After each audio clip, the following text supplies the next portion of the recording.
In 2009, two entrepreneurs in San Francisco had a simple frustration. They couldn't get a cab. 10 years later, their solution had become a verb. Just Uber there. But here's the question that still sparks debate. Did Uber win by building a better product or by breaking the rules? Was it brilliant business strategy or regulatory arbitrage on a global scale? The answer is both. And that tension tells us something important about innovation in the 21st century. Let's start with what Uber genuinely innovated, because it wasn't just about skirting regulations. When Uber launched in 2010, it solved real problems that taxis couldn't. First, the technology was legitimately revolutionary. Before Uber, getting a ride meant standing on a corner hoping to flag a cab or calling a dispatcher and waiting indefinitely. Uber made it seamless. Tap a button, see exactly where your driver is, know the price up front, pay automatically. This wasn't incrementally better. It was a different experience entirely. Second, the trust infrastructure. Uber's rating system created accountability on both sides. Bad drivers got filtered out. Problem passengers got warnings. This was actually solving a real market failure, the information asymmetry that plagued the taxi industry. Third, surge pricing. Controversial? Absolutely, but also economically elegant. During peak demand, higher prices brought more drivers onto the road, ensuring ride availability when traditional taxis simply disappeared. None of this required breaking laws.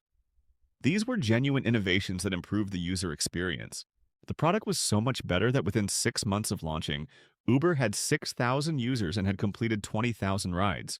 That's not regulatory arbitrage, that's market fit. But here's where it gets complicated. Because Uber's strategy wasn't just to build a better product, it was to systematically exploit gaps in existing law.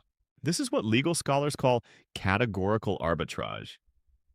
Structuring your business to look like something that falls outside existing regulations. The playbook was remarkably consistent. Step 1. Enter a city without permission. Step 2. Build a massive user base quickly. Step 3. When regulators threaten fines or bans, mobilize those users politically. Step 4. Frame the debate as innovation versus outdated regulation. In 2014, Uber actually told drivers to ignore local regulations at California airports, promising to pay their citations. That's not innovation. That's intentional non-compliance as a business model. The contractor classification was the big one.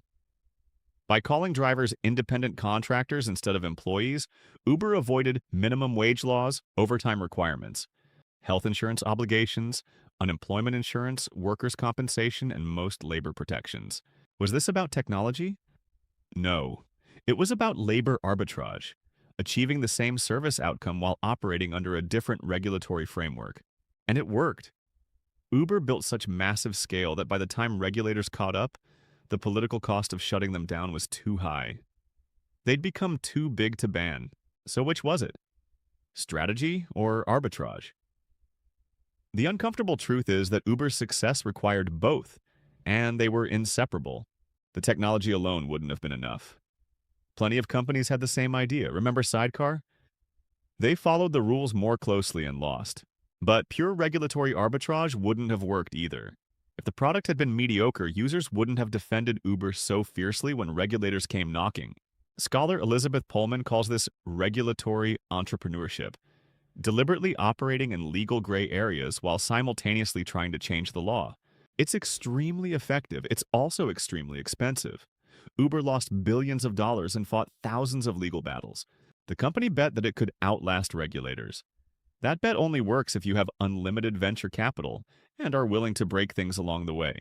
So, did Uber win through strategy or regulatory arbitrage? It won through both, by using real innovation to justify calculated rule breaking, and by moving so fast that by the time society decided what rules should apply, it was too late to enforce them. That's not necessarily wrong. Some regulations genuinely were outdated, but it's also not necessarily right, as millions of gig workers without benefits might tell you. The lesson? In the tech era, the line between disruption and exploitation isn't always clear. And the companies that win aren't always the ones with the best product. They're the ones willing to fight battles on every front: technological, legal, political, and cultural. Uber didn't just build a better taxi, it built a blueprint for 21st century disruption. Whether that's progress? Well, that depends on who you ask.